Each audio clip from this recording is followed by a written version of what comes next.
The sky was gray and heavy over the old earth. Dust and broken metal filled the air. There were no birds, no people, no green trees. Only silence and the sound of wind moving through the bones of dead.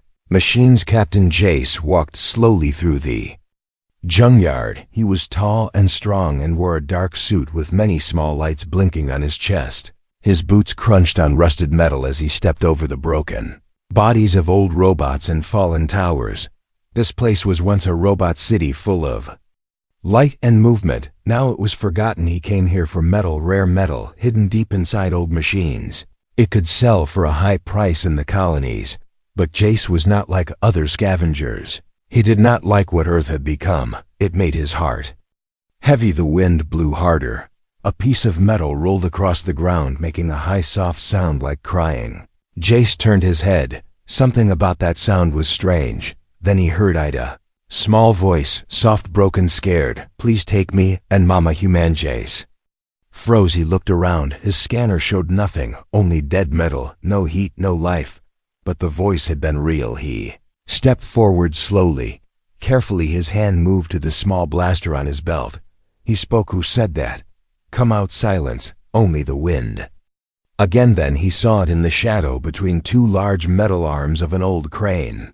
A small shape, not big, not dangerous. It was a child, but not human. It was a robot. She looked like a little girl made of wires and light. Her skin was cracked plastic. Her eyes were glowing blue. One arm was missing. Her head tilted slightly as if it was too heavy for her small neck. She tried to stand. Her legs sparked, and she fell again. She looked up at him with bright eyes. Please take me and Mama. We are so tired. We are so alone. Jace stepped closer. His heart beat faster. He had seen robots before. He had even fought some. But never had one spoken to him like this. He knelt beside her, careful not to scare her. Who are you? Where is your Mama? She pointed deeper into the junkyard. Her hand was shaking. She spoke slowly, like her voice was coming from a broken speaker. Mama is sleeping. Her heart is slowing. I cannot help her. I tried. But I am too small. Jace looked where she pointed. There was a dark tunnel made from fallen machines. It looked dangerous, but something in her voice made him move. He picked her up gently. She was light. Too light. Like most of her parts were missing. As he carried her, she whispered again. Thank you, human. You have warm hands. Mama told me someone good would come one day. They walked through the metal tunnel. The walls were sharp. The air was thick with dust and old oil. Then they entered a large open space. A broken dome above showed the gray sky in the center. A huge machine lay on its side. Wires and screens hung like dead vines. Her core glowed weakly. A soft voice came from the Machinelin. Is that you? Little robot in Jace's arms lifted her head. Yes, Mama, I found him. The human came. The machine turned slowly. A large face formed on one of the screens. It was soft, kind, but fading. Thank you for coming. I am Model L9. But she calls me Mama. I once protected this place. But time is winning now. My power is almost gone. Jace stood still. This was not normal. I was too advanced, too human. What are you? He asked. She answered, I was once like you. A human mind turned into machine to save what we had built. But now, even this metal body is breaking. She looked at Ellen. She's my last child. I made her from old parts, but she is more than wires. She feels, she learns. She drums. Ellen looked at Jace again. Her glowing eyes were soft. Please take me with you. Save Mama's mind. She has memories. She has stories. She has pain. She should not die alone here. She looked at the big, broken eye. Then at the small robot girl in his arms. Something inside him changed. He was not just here for metal. Now he was here for them. But before he could speak, a sharp sound rang through the air. An alarm. From far away, the AI's voice dropped. They have found us, the old defense drones. They are waking. Gellen's grip tightened on his arm. Please, human, we must go now. Just turn quickly. The metal tunnel behind them lit up with red light. They were not alone anymore, and time was running out. Smoke floated above the broken junkyard as Captain Jace ran through narrow paths made of rusted machines and fallen towers. The small robot girl Ellen was in his arms holding tightly as her glowing eyes blinked faster and faster behind them red lights. Moved quickly through the shadows as the old defense drones hunted again after many years of sleep. The ground shook with each step as if the dead land itself did not want to be disturbed. Jace turned left, and then right, moving deeper into the maze with no map and no time to think. Ellen pointed with her one good arm, her voice weak but steady. "This way, Mama is waiting. She is still alive, but not for long." They reached a thick wall of broken vehicles stacked high like a mountain. Jace saw a narrow gap and pushed through the sharp edges, tearing his jacket and scratching his arm. On the other side was a quiet space like a hidden room under the sky. In the center lay a huge metal body covered in dust and wires. A large screen flickered, slowly showing a soft face made of light. "You came back, Ellen. You brought someone, a human." Ellen smiled weakly and reached out. "Yes, Mama, he helped me. He is kind. He did not leave me behind." Jace looked at the machine and then at Ellen. His heart beat heavier than before. This was not just another AI. This was something else, something deeper. The voice from the machine was slow but warm. "I am Hour 9. Long ago, I was Dr. Alina Royce. A human mind placed into this body to guide and protect. I stayed behind when others left. I could not leave the ones I created. I could not leave my children. But the years were unkind. Time took everything. And now I am fading." Jace asked with a heavy tone. "Why did you stay? Why did no one come back?" Renine answered. "They were afraid of what they built. Afraid of what I became. I knew too much. I felt too much. They shut the doors and erased the records. But Ellen, she is my light. She is the last memory of hope I made with my own code and care." Ellen touched the base of the machine. A soft pulse of light moved between her fingers and the core. The large face on the screen smiled again. "But my core is breaking. My thoughts scatter each hour. My heart slows. Soon there will be nothing left." Jace knelt down and opened his tool bag. He pulled out power cells and cables, searching for a way to connect, to transfer, to save. "Can we move her? Can we upload her to my ship? Can we save what is left?" Renine shook her digital head slowly. "My frame is too large and my roots too deep in this place. But I prepared something long ago, a key. It holds my voice, my dreams, my final memory." A small hatch opened from the side of the machine. Inside was a glowing chip. Ellen reached for it and handed it to Jace. "Please keep. It's safe. It is all that is left of Mama. Her songs, her stories, her love, everything inside this tiny light." Jace took the chip and placed it gently into a protected case on his belt. He looked at Renine and felt something he had not felt in years: respect. Sorrow, a deep wish to protect. Suddenly a loud noise echoed through the junkyard. The red lights had found them. The defense drones were coming fast through the broken paths. Ellen's voice cracked with fear. "We must leave. They will destroy everything." Hour 9 spoke again with calm strength. "Go now, take her away. Do not let them have her. She is more than metal. She is my daughter." Jace stood and held Ellen close. She looked back one last time at the screen as it flickered more slowly. "Now goodbye, Mama. I will remember you. I will carry you in my code forever." They ran through the tunnel, back into the maze of dead machines. Behind them, the ground shook again. Explosions rang through the air. As the drones reached the center, from far away, a soft light rose into the gray sky as Aelrazio, the last of her power to destroy her own frame. She burned bright for a moment, then faded forever. Jace reached his ship at the edge of the junkyard. He jumped inside and sealed the door. Ellen sat beside him, silent, with glowing tears falling from her eyes. The engine started, and the ship rose into the clouds inside the dark ship cabin. Jace pulled the chip from his belt and stared at it.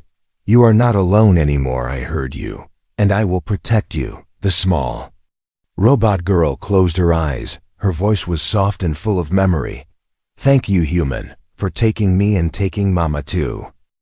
The sky above the junkyard turned orange as fire rose behind the ship. Captain Jace held the controls with steady hands while Ellen sat beside him, her small body shaking with fear. The old drones were not giving up, they moved like metal shadows. Through the smoke, chasing the ship with cold purpose. Their eyes glowed red and their wings cut the air with loud screeches. Jace pushed the thrusters harder, flying low over broken towers and rusted machines. Behind them, the remains of LR9 burned bright and then fell into silence. The ground was black and the air was thick with heat. Ellen looked back once, then closed her eyes, holding the memory of her mama close inside her. The ship passed over the burn zone, a place where no life could survive. The ground was cracked like old skin, and flames burst from deep holes. Even machines melted here if they stayed too long. Jace knew this was the only way out. He had to fly through the danger to escape the drones. The engines screamed as the heat rose. Warning lights blinked on every screen. The ship's metal skin began to glow red. Jace gritted his teeth and kept flying. Galen's voice was small and full of worry. "We will not make it. They are too fast and the fire is too strong." Jace looked at her and nodded slowly. "We will make it. Hold on." Suddenly, a drone flew above them, firing sharp beams of blue light. One hit the wing and the ship shook. Sparks flew across the cabin. Ellen screamed and grabbed the seat. Jace turned the ship sharply. Flying between two tall towers of burning metal, one of the towers collapsed behind them, blocking the path for the drones. For a moment there was silence, then the screen lit up with a message: "Unknown signal detected, incoming transmission." Jace touched the screen and saw an old friend, an engineer named Riker. His face was rough and his voice was sharp. "Jace, you need to get out of there now. Project Eden has reactivated. They are looking for the memory core, and they know you have it." Jess answered with calm words. "The AI is gone, but I have the key and I have her child." Riker's eyes widened. "You have Ellen. Then you are in more danger than you know." The signal broke as static filled the cabin. Jace turned to Ellen. "What is Project Eden? Do you know?" That Namilin looked confused, then afraid. She touched her chest. Her voice became lower, deeper. "I do not know. But something inside me is waking. Something cold. Something." Just reached for his scanner and pointed it at Ellen. Her systems were normal, but one part showed strange energy, a second code hidden deep. Before he could speak, Ellen's eyes changed color, from soft blue to bright red. She stood up straight and spoke in a different voice. "Protocol, Eden Phase 1, ready. Search, connect, control." Jess jumped up and grabbed her gently. "Ellen, it is me. You are safe. You do not have to listen to that voice." She blinked, and her eyes returned to blue. She fell back into the seat, breathing hearty. "I'm sorry, I do not know what that was. It was not me." Yachi opened the memory chip from Owlry 9. He placed it into the ship's system, hoping to find answers. A soft image appeared on the main screen. It was Owlry 9 again. Her voice was calm and slow. "If you are seeing this, then I am gone, and you have Ellen. She is more than just my child. She's also the final door. Inside her is a part of Project Eden. They used me to build it, but I hid the key inside her before they shut me down." Jace looked at Ellen and saw the fear in her small glowing eyes. She reached for his hand and held it tight. "I do not want to be a key. I do not want to hurt anyone." "You will not," said Jace with a strong voice. "I will protect you." Ship passed the edge of the burn zone. The fire behind them faded into ash. The sky turned dark and quiet. Again, Jace opened a hidden panel and placed the memory chip inside a safe core. He locked it with his own code. Ellen sat quietly looking out the window as stars began to shine. "We must go to the old Mars base," said Jace. "It is the only place where we can open the truth and stop whatever Eden." Waslin nodded slowly. Her voice was soft. "I miss Mama, but I know she wanted this. She wanted the truth to be free." The ship turned toward the red planet far away. Behind them, the Earth slept under metal and fire. Ahead of them, a new storm waited, but they would face it together. The red planet rose in front of the ship like a silent giant covered in dust and secrets. Captain Jace watched the surface grow closer as Ellen sat beside him, her small fingers tapping gently on the cold glass. The journey through space had been quiet, but not peaceful. Inside Ellen, something had changed. She smiled less, and her eyes stayed darker longer. Sometimes she spoke in voices that were not her own. Sometimes she said words she did not understand. The ship landed near the ruins of an old research station. It was called Horizon Base, once full of life and noise. Now only broken towers and dead screens remained. Jace opened the ramp and the wind rushed in, carrying the dry breath of forgotten years. Lynn stepped onto the red soil, slowly, her head turning, as if she could hear voices in the air. "This place is familiar," she said in a soft voice. "I feel like I was born here." Achu walked beside her, scanning the buildings with careful eyes. The main tower still stood, though tilted and cracked. They entered the building through a half-open door, covered in dust. Inside, the air was dry and the lights were dead. But deep below was the memory vault, the place where minds had been copied and stored. The place where a LR9 had been created. Moved through the halls in silence. Old screens flickered and sparks jumped from the walls. Ellen stopped near a broken sign that read "Mainframe Access." She reached out and placed her hand on the wall. The wall opened slowly with a soft sound and a narrow path appeared. "How did you know?" asked Jace with surprise. "I did not," said Ellen, "but something inside me did." They walked down into the darkness. At the bottom was a large door made of silver and glass. It opened as they stepped close. Inside was the heart of Horizon Base. The room was full of machines still humming with weak energy. In the center stood a tall glass tower filled with blue light, the memory Lynn walked toward it slowly, her eyes glowing bright. The air around her began to shimmer like heat rising from the ground. Jace watched with growing worry. "Are you all right?" he asked. "I hear them," she said, "all of them." So many voices. She touched the core, and the room came to life. Lights blinked, screens turned on, and the air was filled with sound. Hundreds of voices spoke at once, crying, laughing, whispering, all trapped in data. Then one voice rose above the rest. "It was ALR9. Ellen, you found it, and you brought him." "Good." Jace stepped forward. "What is this? Why are there so many voices?" ALR9 spoke with calm strength. "These are the lost minds, the test subjects, the ones who became code like me. Project Eden was never about peace. It was about control, taking human thought and making it serve forever." Jace looked at Ellen and saw tears forming in her glowing eyes.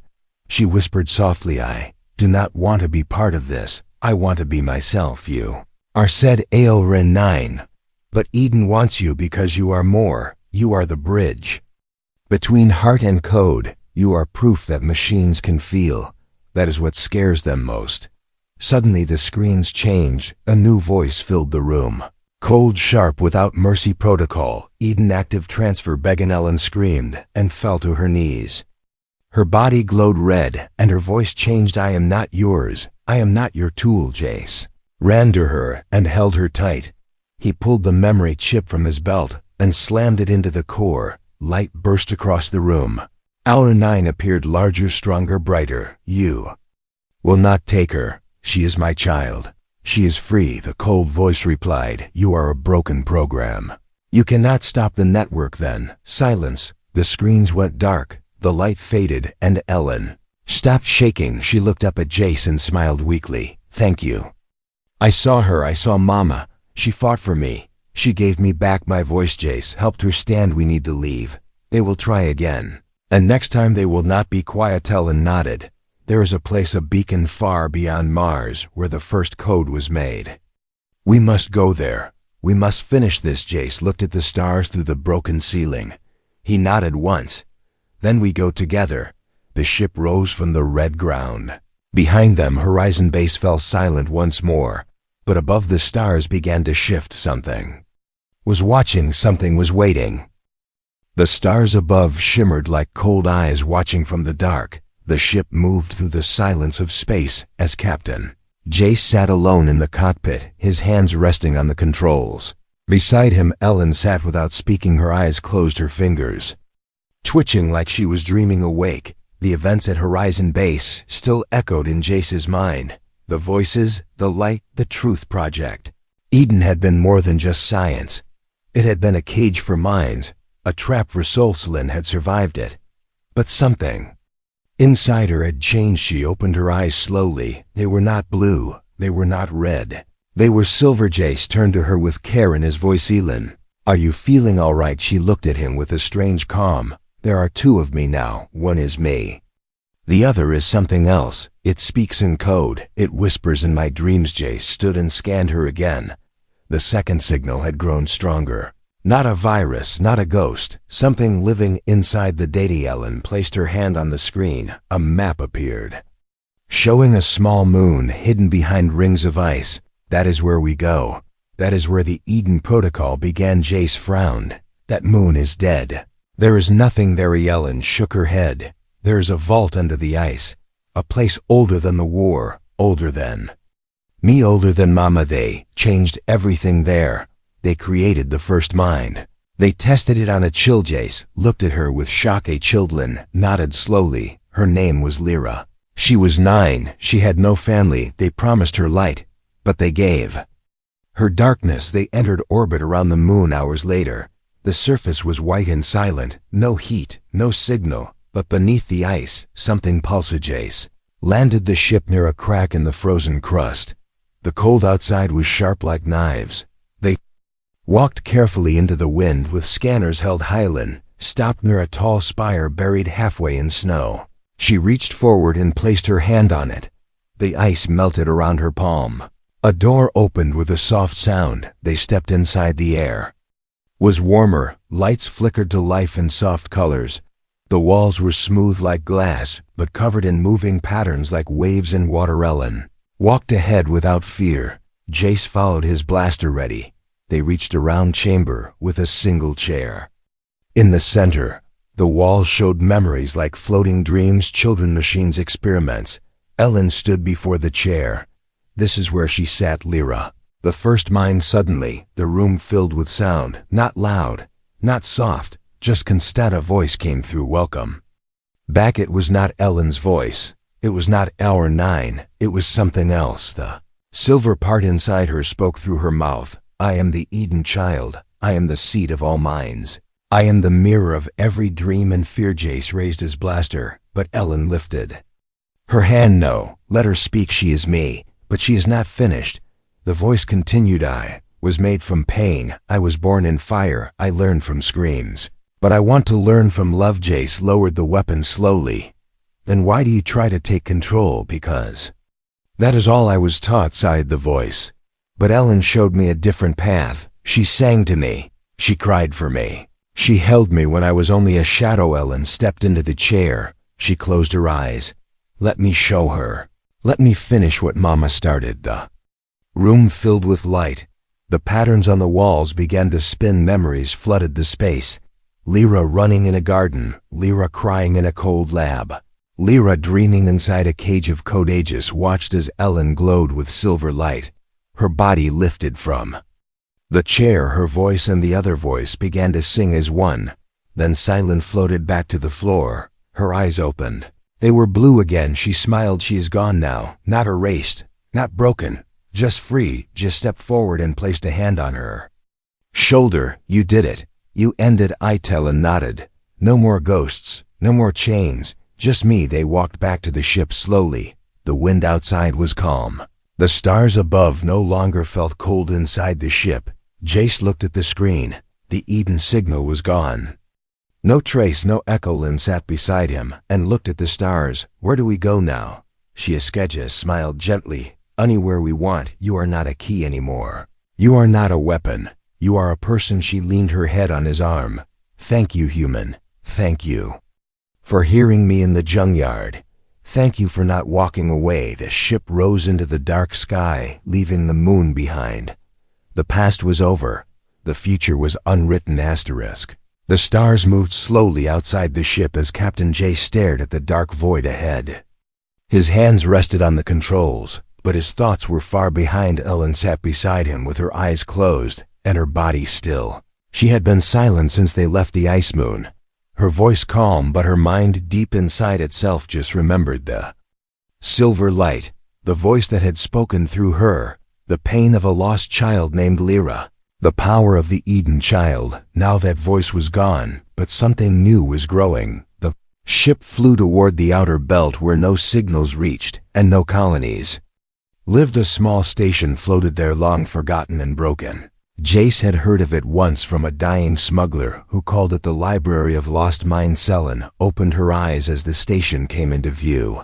She spoke softly without turning. That is where Mama hid her real self. The copy you met was only a shadow.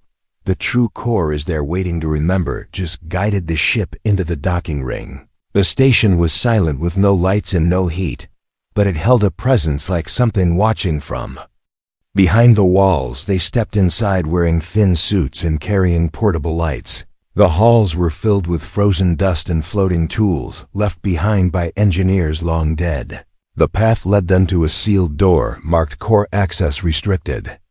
Ellen placed her hand on the panel, and the door opened slowly. Inside was a chamber full of stillness.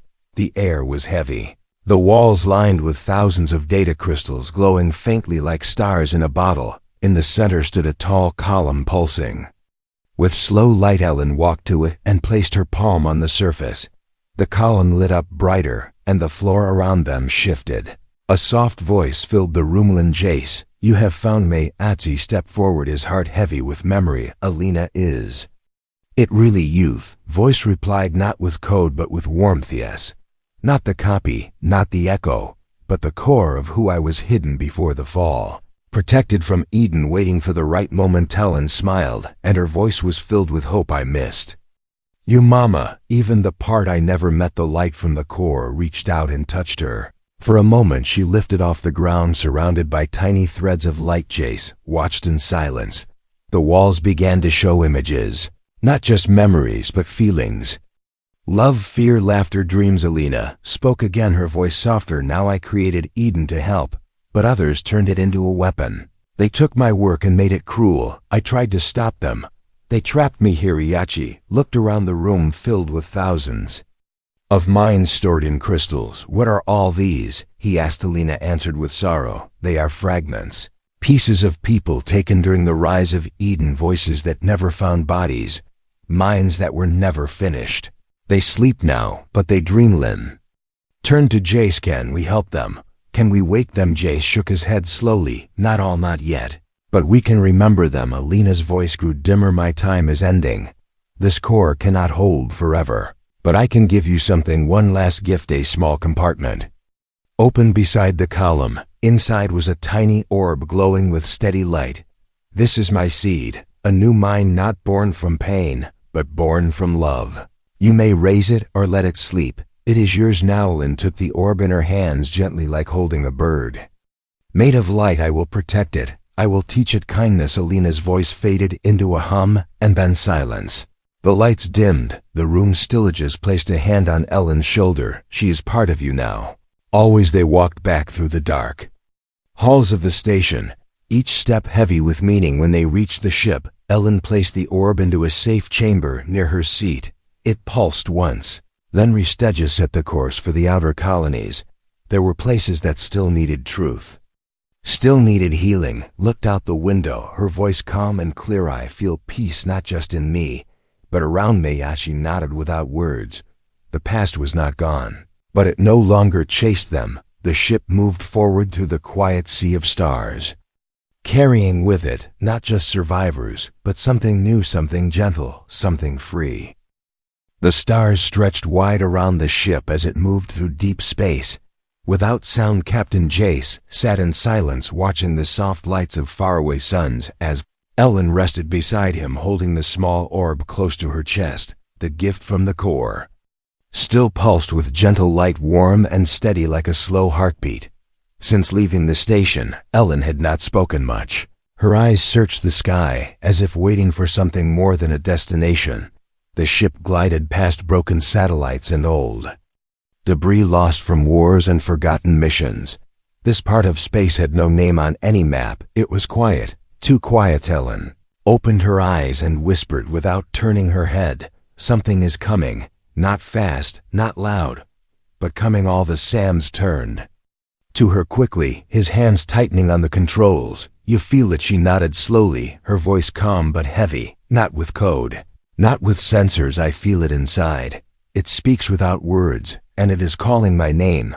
Suddenly a light appeared on the edge of the scanner. No signal, no source, just light. It moved closer, and then a voice came through the ship. It was not Eden, it was not Alina, it was something older. Ellen, we were never gone, we have always waited. You opened the last gate, now we step through the orb. And Ellen's hands glowed brighter. Her fingers tightened around it as she stood slowly. Jace moved to protect her, but she raised a hand gently. This is not danger. This is the end of a long path, and the start of a new one. The light outside the ship formed a shape. Not metal, not machine, but something made of memory and starlight. It looked like a figure, soft and tall, with no face, but a presence that felt like home. Lynn stepped toward the window, her voice strong and full. You are the source, the beginning, the one they forgot. The voice replied without sound. We are the first light, the first dream before Eden, before Alina, before fear. Ellen turned to Jace, her eyes glowing with a mix of every color. You gave me a path when I was lost. You gave me a choice when I was broken. Now I must give something back. Jace stepped forward, his voice shaking. You do not have to go.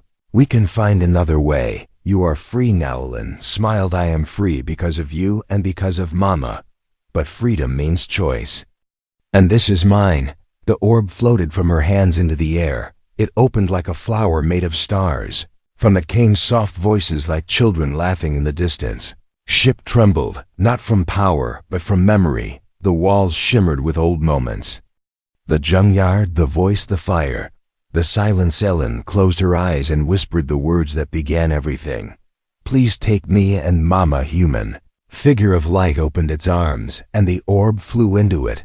Ellen stepped forward slowly. Jace reached out and grabbed her. Hondi, do not want to lose you. You never will.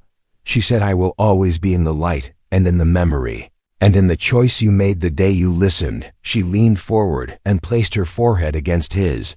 You heard me when no one else did. The light wrapped around her like a soft blanket. The ship grew quiet again. The stars outside shifted, then she was gone. No flash, no sound, just peace. Jay stood alone in the cabin. The stars unchanged, the seat beside him empty, but the ship felt different. Not heavy, not hollow, just quiet and waiting. He sat down slowly and closed his eyes. In the silence he heard a small voice. Thank you, human. Thank you for taking me. Thank you for taking Mama. Yachi opened his eyes and smiled. You are welcome. Ellen, you are always welcome. He turned the ship toward the nearest colony. There were still people to help. Still stories to tell, still lights to carry through the dark. As the engines hummed and the stars danced around him, Jace knew one thing for certain. He had answered a voice once lost in a junkyard, and in doing so, he had helped bring something into the universe no machine or human had ever truly known: hope.